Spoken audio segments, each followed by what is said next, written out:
Hi guys, so Richard Johnson had originally interviewed Patrick Thelwell, the young man who was arrested for throwing, quite poorly I might add, throwing eggs at King Charles last year while the monarch was on a walkabout. Now Patrick pleaded not guilty to the Section 4 public order offence, but he received a 12-month community order including 100 hours of unpaid work. Thelwell was also ordered to pay £600 in court costs and a £114 surcharge. Anyway, following the interview with Rachel, Miss Johnson received this phone call. Well, I thought he had quite a lot of interesting observations to make about different systems of government. How dare he? How dare he? Well, you must ask him that, not me. I'm simply doing my job as an interviewer, Humphrey. You can't have a hissy fit with me for talking to Patrick Thelwell. Why were you interviewing him? You shouldn't have even had him on the radio. Because we had a very... Humphrey, please settle your beans.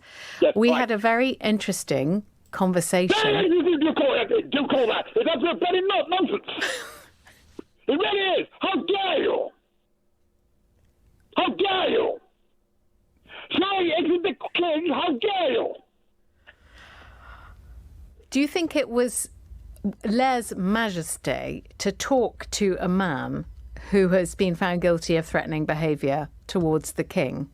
Or do you think you should be directing your spittle-flecked rant at him, not me?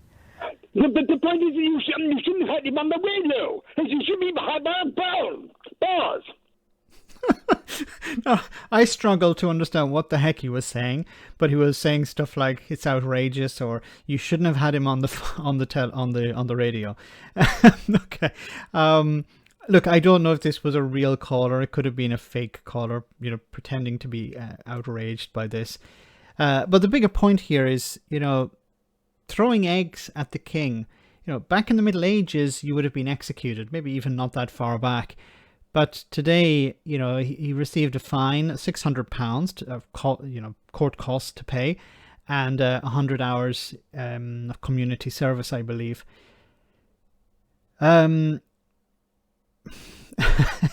People are going to be very upset going forward when it comes to the coronation. They're going to see pomp and ceremony. £100 million, as far as I know, it's going to cost the state, not the king himself. Now, if he was putting it up for himself, he said, look, relax guys, I'm going to pay for this.